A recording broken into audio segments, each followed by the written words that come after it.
This is the Girls of High Value channel. My name is Joseph Darling. Today we're talking about the female nature of equality. Women desire equality. It's an inherent aspect of femininity. Masculinity is about competition. It's about power. It's about domination. Femininity, it's about the collective. It's about sharing. It's about making sure no one is left behind and everyone's needs are taken care of. Equality is created in such a way that everyone should be able to have abundance. And in this world that we've got with so much resources and so much of everything, we should be able to make sure that there are no poor among us and that everyone has abundance and that there's world peace. In order for there to be world peace and everyone have abundance everywhere, we need to come to a point where the family, the smallest and most important cell of society, we must come to the point where families are able to live in equality. I'd love to live in a household where there's no one left behind. I'd love to live in a household where all of the kids get equal amount of attention, of love, of caretaking. I'd love to live in a household where there's no one left behind and everyone's voice is heard. I'd love to live in a household where there's no competition amongst the kids, where they all have abundance, and because they've got abundance, they have no need to compete. Instead, they seek out to help each other so that everyone feels happy, excited, and feel that they have abundance in their lives. However, in most cases, does it work like that? Not at all. What is the reason that this does not work? Why have we not been able to come to the point where equality is working for a large majority of people? Once we solve it on a micro level, in the family, we will be able to eventually duplicate that process so that all families can begin to apply this, and eventually there will be world peace. This is how it happens. It's inequality. It's inequality that's the problem. If we fix this, everything is fixed. However, you will come to learn that women have a dual nature about them. On the one hand, they desire equality and for no one to be left behind. On the other hand, they desire men of high value. The words high value imply that there are men of low value. And women do not desire to mate short-term or long-term with men of low value. They only desire men of high value. Now this seems strange, because if women truly desired equality, and that was their main goal and their main intent, and femininity was all there was to it, that it's equality, then women would seek to lift up the men of low value and want to be with them to raise their value so that everything can be equal. It doesn't work like that. Men will, by nature, be left behind because of female attraction. Understand the woman and you will understand the world. Women desire men of power, men who have the ability to do and to perform. And because of time makes it so that other people have more skill, more ability to do, more knowledge, more wisdom, more information to succeed at a higher level than those that come after them. And to those that have not learned those skills, to those that have not put in the work. Women naturally gravitate to those that are able to provide and to protect for them, and who can assist them to have the power and abundance to bless their children's lives, but also to help everyone around them in the world. Women desire to be in a relationship with the man has power enough for her to be safe, secure, and the ability to help others as well. When women have abundance, amazing things happen. When women have scarcity, they become masculine. They enter into what I call survival mode instead of growth mode. And in survival mode, when they're masculine, there is no equality. In fact, my mother, who was basically happily married in my eyes, she refused to go outside the house without putting her face on, as she called it. And I was like, why would my mother care about her outward appearance and her, having her face on or her makeup on when she goes outside, when I know that Dad is right there. He's going to stay in the house. Why are you putting on makeup? And why do you refuse to go outside? Because of what other women are going to think about her. When there's scarcity, women become more and more individualistic. But they still have their feminine nature that focuses on equality. So instead of being grateful for the things that they do have, they look at other people that have more than they have, and then they become jealous. And they become envious and coveting those things that other people have that they do not have. So they're upset now that they're not equal with the other women, and now compete and want to escalate or be better than those that have more than what they have. This is what is called keeping up with the Joneses. The only reason why that's in place is because women are masculine. When women are feminine, they have abundance. They're fired up outside their brain, and because they have abundance, they don't care how much abundance everyone else has. It's about emotional needs being met and fulfilled. If emotional needs are not fulfilled, a woman will not have capacity to achieve or to do the things that she desires to do. In other words, she will not feel that she has abundance. And she will not feel that she has capacity to take care of herself, to take care of her man, and to take care of her children, and to take care of her customers, since she probably has a job because she's masculine, etc., etc., etc. I don't know about you, but I also want to live in a household where there is massive attraction, where there are sparks, where there are fireworks between the man and the woman.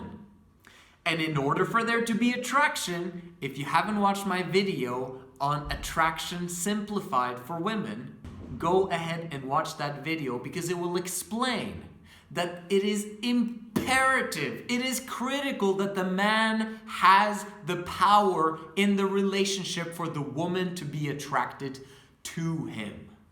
This is the reason why women desire equality en masse with socialism. Socialism comes from women's nature of desiring equality. Looking at other people and knowing that it is unfair that they have all those resources and they're not sharing it with everyone else. Everyone is being left behind, and it's those that have the resources who are at fault. And we need to take away from them in order to give to those that do not have. Equality works in the home because it is on such a small scale level. If there is abundance of resources, it is easy to get 5 or 10 or 15 people to work in harmony with each other, compared to doing it in the real world with billions of people striving to simply survive. If we cannot make equality work in the home, there is no chance in heaven or hell for us to achieve it on a world scale massive level. And no matter if you install socialism or communism or anything else that is based upon forcing others to give of what they have to other people. No matter what structure, there will always be someone who seeks for power among the men and among the women for that matter, so that they can decide what to do with the materials that is brought forth from those that have been forced. However, it is correct and right that socialism should be practiced, but in the home, where there should be no competition, where no one should be left behind, where everyone has abundance and everyone has capacity because we're helping each other. The smaller the community, the easier it is to make this work and apply it. However, there needs to be lots and lots of resources and capacity. This is where monogamy comes in, one-on-one monogamy, where there's one man, one woman, and kids. It is very difficult to practice socialism. It is very difficult to practice the principle of equality in such a family because there's only one man and one woman. And then very often what happens these days is they have to use the hands and brains of other people outside of the home in order to help these kids to feel some form of abundance. However, it doesn't work like that because they desire their parents. They don't desire some stranger low-wage worker who works for the government to take care of them. Those people, those low-wage workers, sure, they might care for your child, but they don't care as much as you do. And your children are the most important people in your life. Or at least I hope so. There is a lack of resources, a lack of capacity in one-on-one monogamous family relationships because the man and the woman don't have capacity to take care of these kids and at the same time keep the fire alive in their relationship. And then you add the fact that the woman automatically is the one who has the power in the relationship because the man always, I'm talking 95% of the time, desires sex more than she does. Meaning, because of consent, he has to ask her, can we have sex? And then she says, my head hurts. Or can we do it tomorrow? Or I'd rather not, please. Can we watch something instead? And who is the leader? The woman. And she directs the relationship according to how she feels at any given time. It's a burden for women.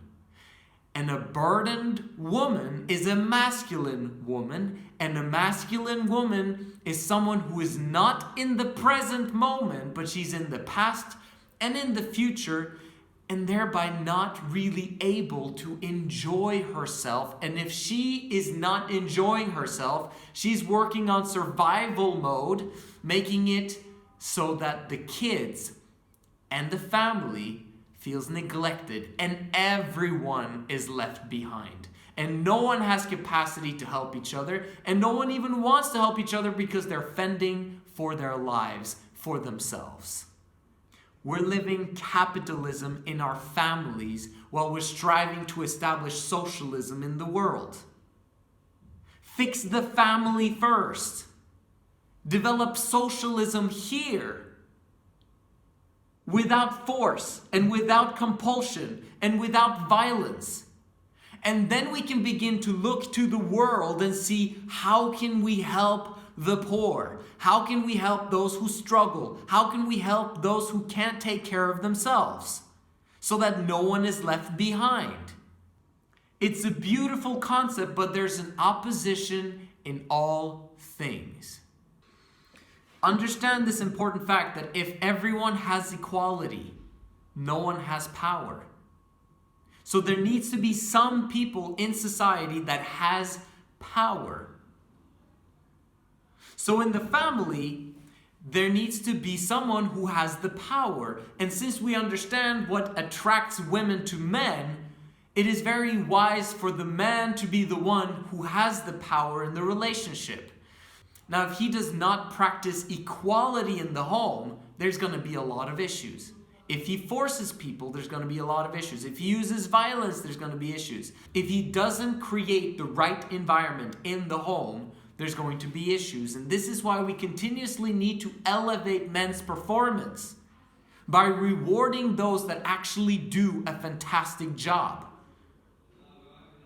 rather than rewarding guys that suck. And on this channel, we talk about the principle of 3 girls in love that solves the problem of lack of capacity in the home.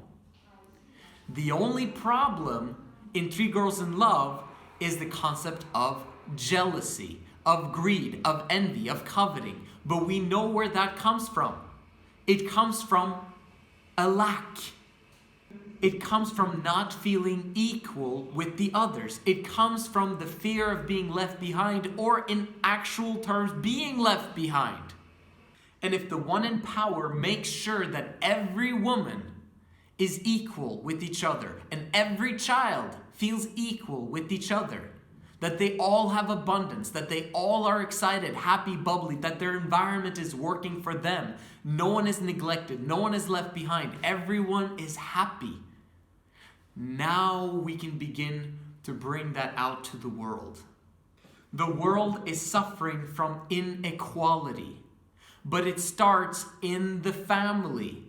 And it's in the family that we need to fix the inequality and the poverty and the neglect that is going on, that is natural because of men and women's lack when it's just the man and the woman. There are certain guidelines that need to be followed in order for the 3 girls in love system to work. The 3 girls in love system being that there are 3 women that love each other, that take care of each other, that are intimate with each other, who love their man. The same guy that they chose together to be their provider and protector, and the one that they give power to so that he can go out into the world and compete in the workforce, or by creating his own business in order to create massive abundance of resources that he can bring home to the family, that they can create an amazing life with. That's the ultimate family system, and in my eyes, the only system that can actually create happiness, joy, equality, love, and no one to be left behind in the world. Socialism was meant to be in the family, while capitalism is in the world because there's so many people, and men need to develop power enough for them to be selected by women of their choice because they're attracted to him because of his power. And over time, men would develop more and more ability to do and to perform for their families. That's what we're trying to do here, is to help men to elevate their performance. And 2/3 of men at all times will be striving to improve and become better all of the time so that they qualify to have women in their lives. Women desire equality, but they also need to be attracted to a man of high value, not of low value. This is the Girls of High Value channel. My name is Joseph Darling, and I'll see you in the next video.